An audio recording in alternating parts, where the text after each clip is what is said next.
Hey there team, and welcome back to the channel, and welcome to Battlestar Galactica Deadlock. So we're revisiting this. I'm putting a rush on it, and it's an extra game today. Usually we just add one to rotation each day. So this is a bit of a bonus, because if you go across to Steam right now, as a posting, basically going into the Easter weekend, for the next couple of days you can claim this game on Steam for free.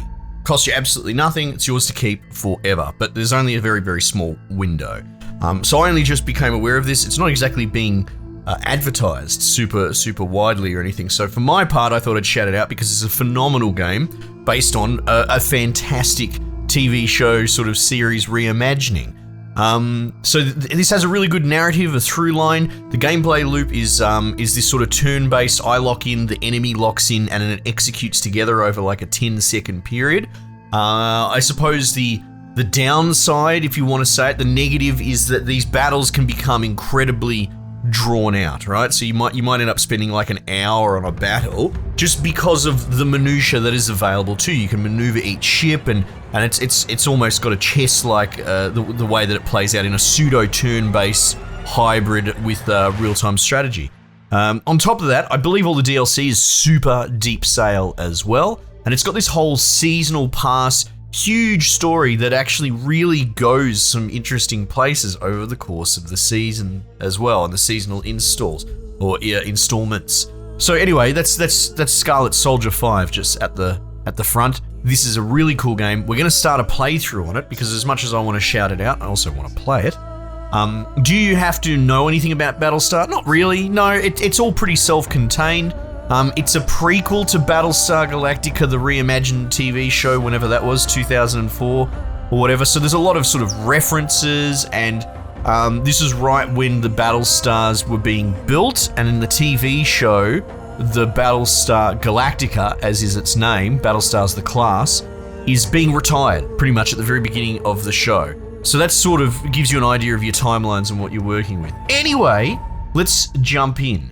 Tutorials, I don't know about that. We'll these are the seasonal campaigns that got added on. Deadlock and Broken Alliance. So Deadlock's the OG campaign, but I believe Broken Alliance is sort of a complementary mission structure. You have a quorum, which is how to say, the Earth colonies inhabit 12 different colonies, and each of them, it's all very horoscope, sort of astrologically driven. Each of them will have a delegate that sits on the quorum. So it's a sort of an overseeing government that rules over the 12 different planets. So it's more like city-states, right? They just happen to be planets in this. Broken Alliance draws more of the quorum conflicts into it, and it just adds a bit more juice, a bit more depth to the to complement the main campaign. Anyway, let's go. Let's pull the trigger. Difficulty, what's Lieutenant?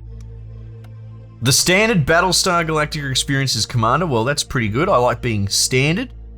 Persistent damage. Damage on capital ships will persist between battles until repaired. That sounds cool. Let's turn that on. Crew veterancy. That sounds cool. Disable tutorial. No. We're going to proceed because with the pivot of the channel, I'm kind of leaning into playthroughs. The leaders of the We might as well do it all. We would never see war of that scale again. Peace would reign in our lifetime and the lifetimes of our children. Yep. They could not have predicted the Cylon Rebellion less than 30 years later. The worst conflict in colonial history, and we are at a stalemate. No foothold gained that isn't lost again within weeks. Yeah. There, I'll bring up the speed a little bit on what I remember of the backstory. The largest, most powerful Battlestars ever created. There you go, the Jupiter Battlestars. In return for signing the Articles of Colonization. Cool.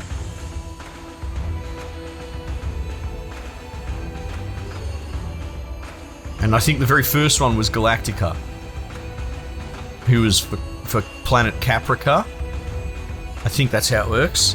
God, I'm rusty. Galactica. There you go. Oh, look at that. Glory. It went missing 2 weeks after deployment. So that's cool. The Galactica's missing straight away. What's going on there? Athena, the 5th ship to be completed, belongs to PyCon. We were days away from delivering it, when we heard the news.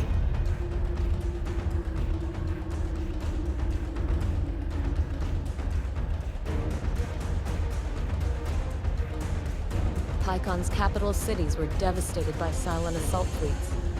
Among them, our own Colonial Fleet headquarters. There was no chance to intervene.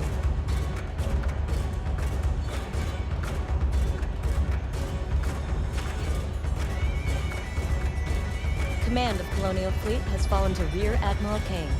Our mobile shipyard, Daedalus, has become the ad hoc fleet headquarters. Right.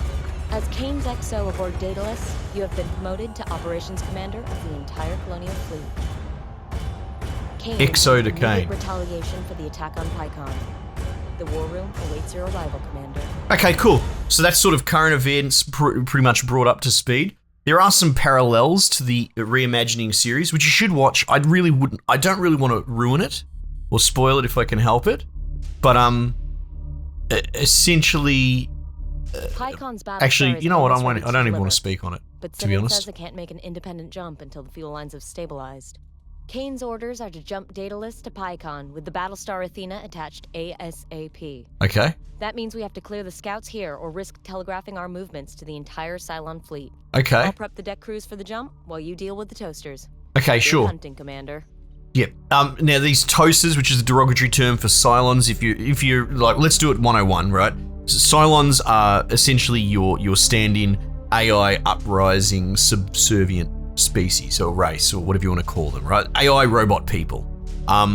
So in this setting, what's happened is they've finally cracked the SADs and they're having an uprising and a rebellion. This will all basically end in an armistice where the Cylons sort of agree to terms of the armistice and they piss off over an invisible sort of line drawn out in space and they go and sit behind that forever, right? For all intents and purposes, we're never going to see them again and until they recontact in the Reimagined series. Okay, so that's sort of where the show fits in. That starts when the Cylons have been missing, presumed we're never going to hear from them ever again, but then they rock back up in breach of the armistice. And so this will be leading towards that. But so in the series where they're coming back from the brink, from the unknown, this is different. This is the origin of them actually having an uprising from a subservient worker race into, an actual rebellion. So it's kind of cool. There's a lot there. Anyway, so the Daedalus, this is a mobile fleet because they have sort of really hit us hard and disabled our shipbuilding capabilities. And as per this sort of first mission, we're going to clear out forward scouts here because we have Battlestar Athena as well. And then the hope is to jump to Pycon to push back the main attack. My instruction twice. Tell your ships to move full speed towards the enemy. Yep. Yes, ma'am. I'm on it. So, there's the baddie over there, right? Nemesis. They have facing is a really big thing, and it also top down and bottom. Top and bottom. You can see it there. Okay. So you grab your thing, you pull your little doodacky out, and then you can choose your facing and elevation secondary. Right. So that's how movement works. So we'll just do that. You're Boop boop. confident with your commands. We'll send that to there. On it, Commander. Boop boop. Okay. In turn, can I just press? No, I can't press spacebar. Use fire control systems to automatically target and fire on any hostiles that move within range. True, big true. Turrets will be less accurate the smaller or further away their target is. So you sort of, it has a You can access a ship's momentum, fire age of control sail and based fire movement sort of for thing. You're yourself. trying to anticipate where things are going, right? Right click on a ship and press spacebar, all right? Or press turrets or whatever. So you can focus fire. Target a specific enemy with greater precision. Now, I am forever not 100% sure about all of this. Honestly, to me, it's just about painting a target. If you had 20 targets around you and you want to hit one specifically, otherwise I don't really bother with the focus fire a whole lot, but I think it probably does give you a bit of a boost. Let's turn in. I don't want to get ahead of myself because the game wants to tutorialize us a bit. So we'll just sort of let it do its thing.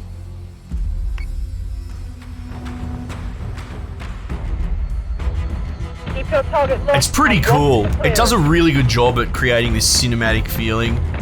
I love this game. Their follow-up game is the Sir, we've got a Warhammer new Dratus Battle contact. Sector game, which is good, but it was a tough gig following this Dratus with IFF that. confirms the You know, contact this is a game's silent kind of Corvette, brilliant, to be scanning honest. for further intelligence. But like the UI is very thematic and kind of ugly. Like it is in theme with the universe, but I can see it pushing people off.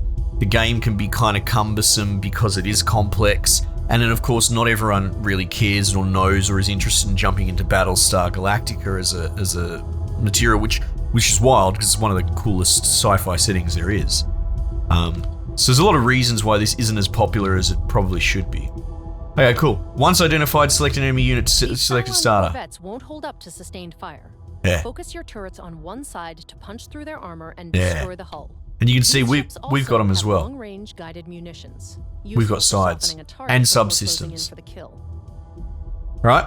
Press space or right click on a unit. Oh, what's space do? Okay, cool. Right. You can also fire your missiles down here, but this pull-up menu, I honestly think I'd have to check if this is on consoles, because a lot of this radial pull-up menu you will never use, at least on PC.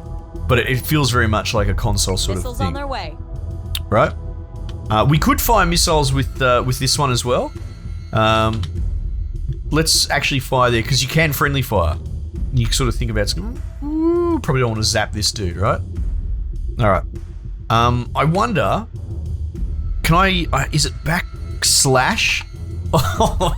Scarlet, how do you remember these controls? Backslash gives you the weapon arcs, right? And that's like something that you really need to remember.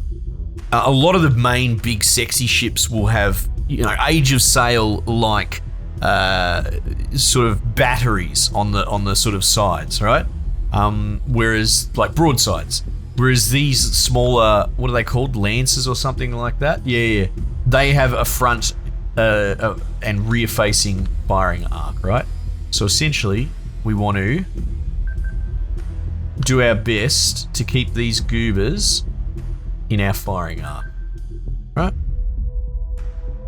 Might even elevate a bit.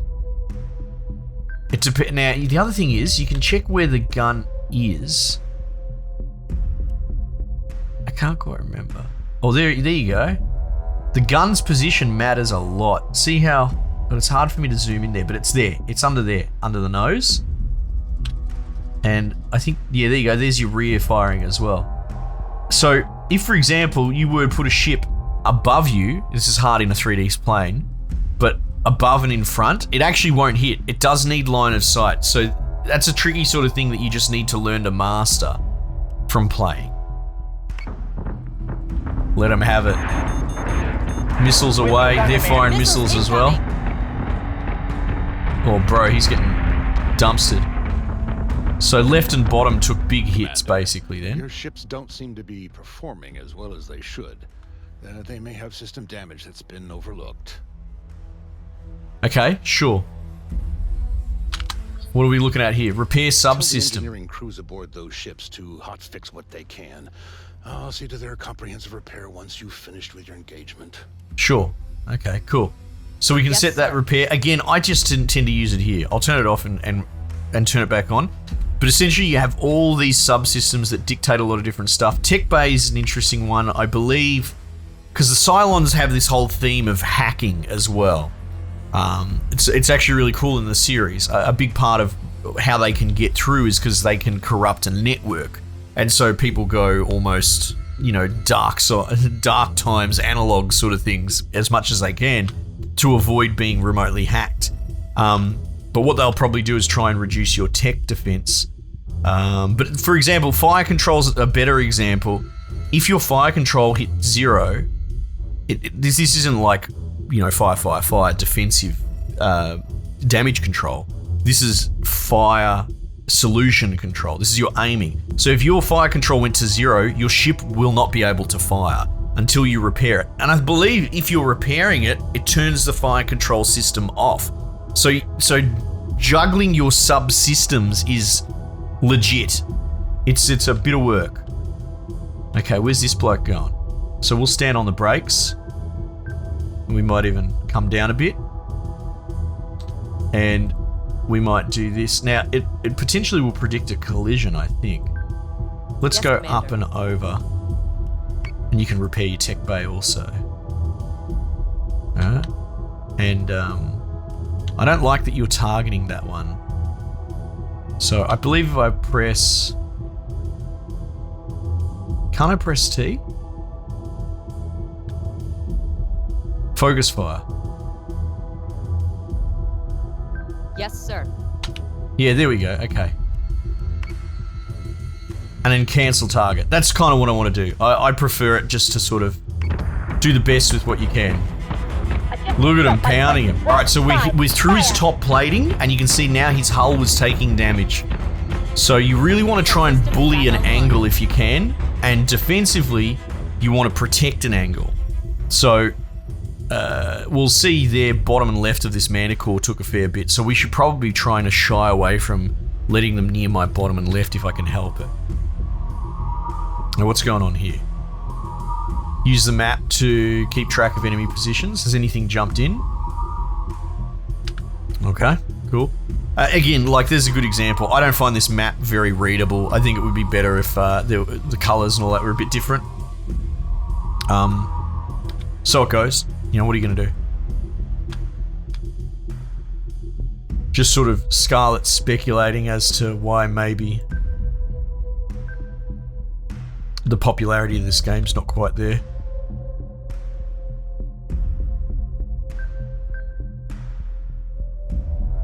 Yeah, let's do that. Let's do that. You don't want collisions if you can help it. Big damage. Plus your ships are all about persistence as well, right? So if you blow your ship up, it's gone for the campaign. Really pounding this dude on the top, eh?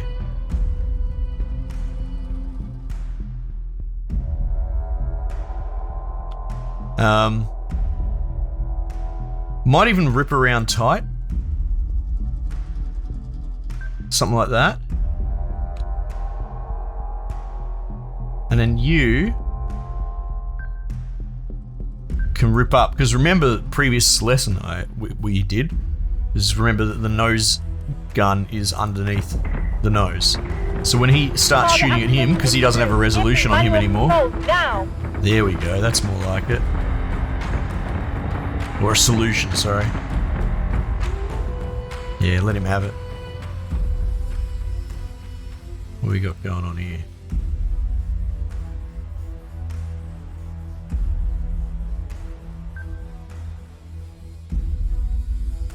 So you can see I can only pull so tight in my turn, and that's because the individual vessel will have its maneuvering limitations. So you can imagine the big boys are quite sluggish. Yes, Commander. Can we see their firing arcs? If I... No, it doesn't seem so. I guess I gotta figure it out myself. Keep hitting him. Incoming. Oh, I probably should have paid attention to that. Oh, they're gonna miss him? Oh no, maybe they're going for the other bloke. Ah, thanks for the reminder, boys. That our missiles are off cooldown. If you click on them, I think you can see their cooldowns. There you go, yeah.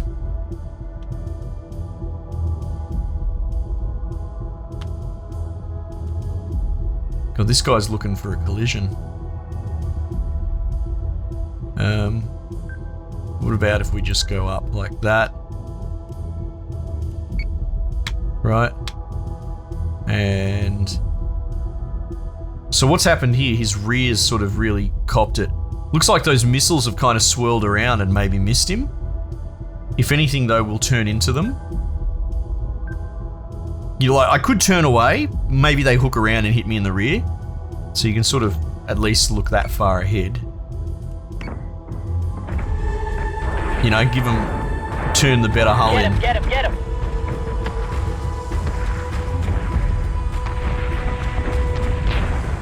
Oi, get out of here, you loser.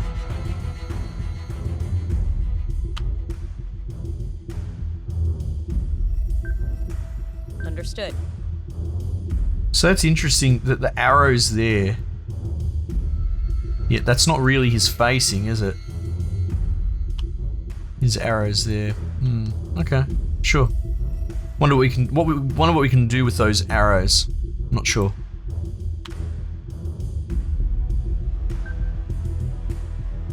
it, Commander.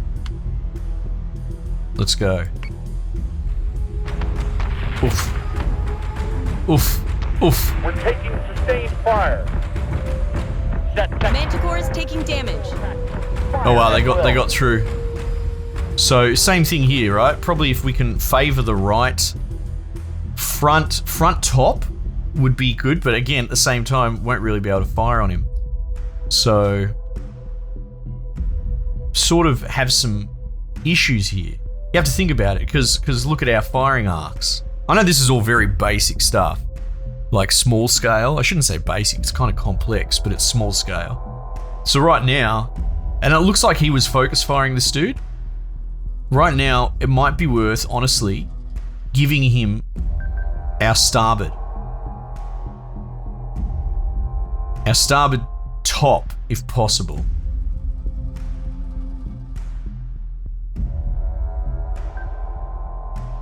On it, Commander. You know what I mean? Just invite that sort of engagement. And then we'll keep fighting him with this one. Oh no, look, he's firing on this ship. I will say the AI in this is evil. It's devious, right? If you have a escort civilian ships sort of mission, which I've had and I remember, they will send a billion fighters past. If you leave a hole in your like flak coverage or whatever, they will just send it straight in and murder civilians, right? It's really quite malicious in its AI-like behavior, which is really cool that it punishes you for messing up. And then you can do the replay, and if you've ever watched the show, this is incredibly homage heavy, because the show it's kind of dated and played out now, but at the time it was fairly revolutionary, this sort of handy cam with snap zooms that you see. It's incredibly exaggerated from a cinematic styling, but like I said, when they first did it like that, these weird snap zooms they're artificially manufactured to feel like they're sort of handy shake cam, was very much like ahead of its time when it was in the TV show. And it's kind of cool that you can just reenact your entire battle, and it follows all the interesting plays and has the cinematic highs, and it's just really clever, especially when you get some of those huge battles. And then it complements, as I said earlier at the beginning of the video, like how this game can be an absolute slog. You come out the other end of an hour-long huge carrier battle, watching the replay can be satisfying, kind of reliving it in real time and seeing your achievement unfold. Anyway. Oh, that's right, I forgot when the missiles were off cooldown. Evasive maneuvers, no!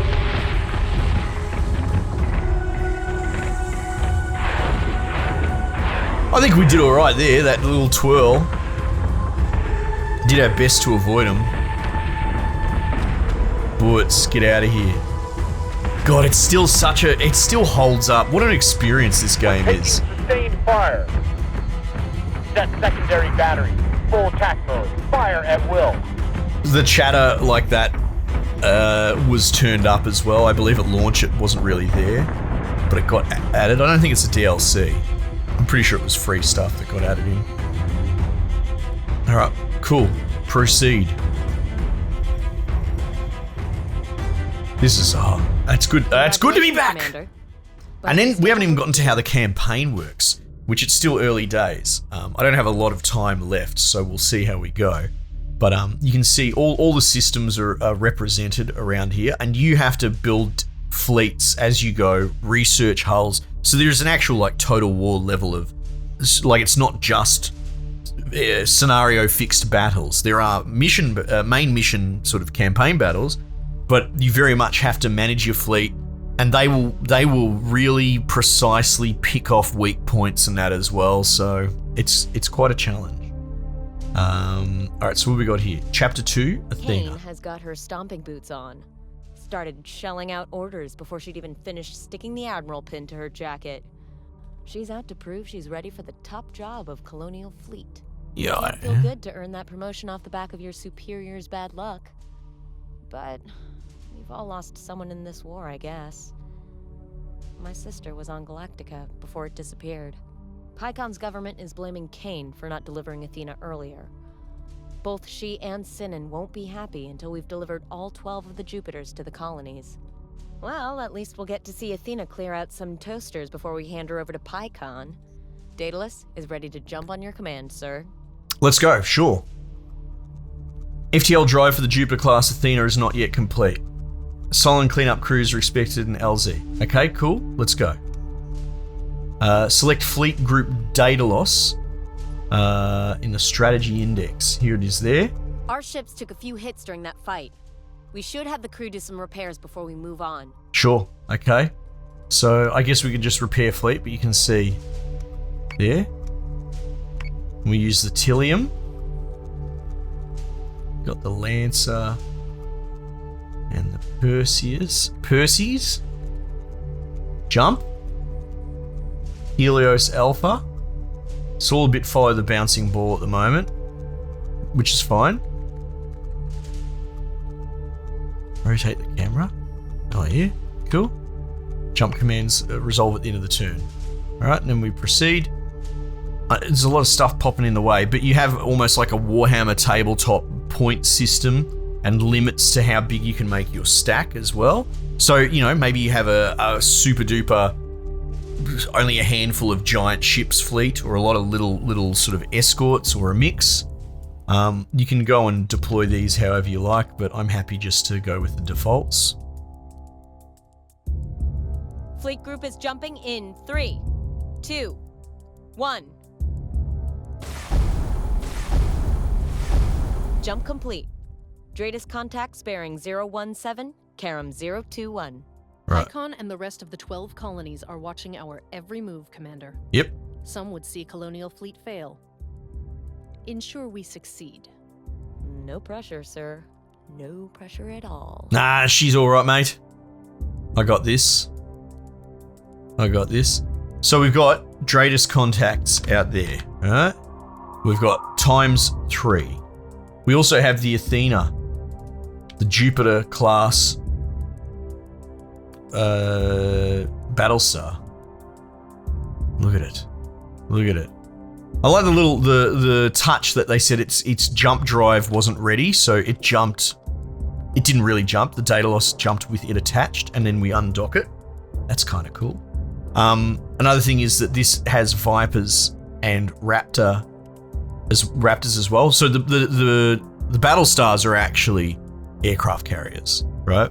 It's got a missile suite, and if you pull up this, it's got a bow gun, but I believe, actually, you know what? How do we pull up the... We were at repair systems before. Repair subsystems. There is a way to pull up the stats, I think, on the guns. Oh, here you go. Range, fire rate, very low, damage. Aha! Top goes for capitals. Left and right goes for that. Okay, so front, 6 damage, 6. 0.2 left and right. Left and right are point defense. Ah. So the front, bottom, and top. Okay, so there you go. In this particular case, the left and right is more point defenses for shooting down like missiles and stuff like that, right? So I guess you don't want a broadside with this. You kind of want a front fight. But regardless, this isn't like a brawler, right? It isn't a battleship, even though it's called a Battlestar. It's more of an aircraft carrier. Let's do a turn anyway, because it's worth seeing it go. The other thing that you can do here, if I let go of this, is you can boost thrusters and watch. It won't be so obvious with this thing, but it will narrow your maneuverability, but you can step it out, right? So we'll do that just to close the gap a bit quicker. And if we press Z, Yes, X, and Charlie, Raptors. it's commanded to launch all of its little fellas out. You can see there. That's where they're going to come out there. If you ever watch the show, it's pretty cool. They fly out the side. Okay, so we've got 3 contacts. We should probably scout them, see what's going on. So same sort of story with this. I'm going to actually boost thrusters on this one and send it fanging to that. And then we'll do the exact same thing over here. Fang it to there. And then we'll have you sort of hold the center. Because, the Daedalus also should have Viper squads too. Yes, sir. Which we'll launch. But the Daedalus we have to protect. It's got a lot of hull, but it doesn't have a lot of armor. And it's quite vulnerable. And they will. I remember doing this scenario, and like I forgot one of the Dratus contacts, and it will just go around the side and start messing up your base. So you can't be complacent. You got to be careful over committing. All right, well let's just execute that turn. But I want to see all the little fighters fly out because it's cool. Pew pew pew pew pew pew pew. Escort clearance zone is active. Look at them go. Ships are not lifeless assets to needlessly throw at the enemy, Commander. Oh yeah, whatever. Adjust a ship's posture to tailor the crew's tactics so that you can match whatever opposition you encounter. Yeah, and look, she's right. We can get into that as well, but that's this sliding. They want me to use this. A defensive posture ensures the ship's defense-oriented subsystems are more efficient. Likewise, an aggressive posture will boost the ship's offensive capabilities at the expense of the ship's defenses. Yeah, so you either glass cannon or you shore up your defenses. And you'll see you have to turn your boost thrusters off because that's almost like a 2.5 option, so you can't be boosting. But if you turn your defenses up, you get huge bonuses across the board. And attack, you get huge debuffs, but you get better fighting and a better sort of Action range station. as well, which is better seen if I go like this. Again, I don't like using that pull-up menu, but if you use this slider, see that? It extends our contact range, and that reduces it. But you also see that if you want your best maneuverability options, it's in the center as well. So you're not necessarily wanting to be all defense or all attack at all times. The neutral stance makes for the most maneuverable ship, which is pretty cool. Anyway, so there's a lot to go through. It's going to be a slow burn for sure. And we've also got some other big hitters in rotation. So I would love to play through this, even if it's an episode here and there. Just depends on popular uptake. So let me know. Drop a comment, drop a thumbs up, that sort of thing. But let me know if you want to see some more, and we will turn it into a longer playthrough. Team, we might just leave it there for the time being, and I'll catch you guys on the next one.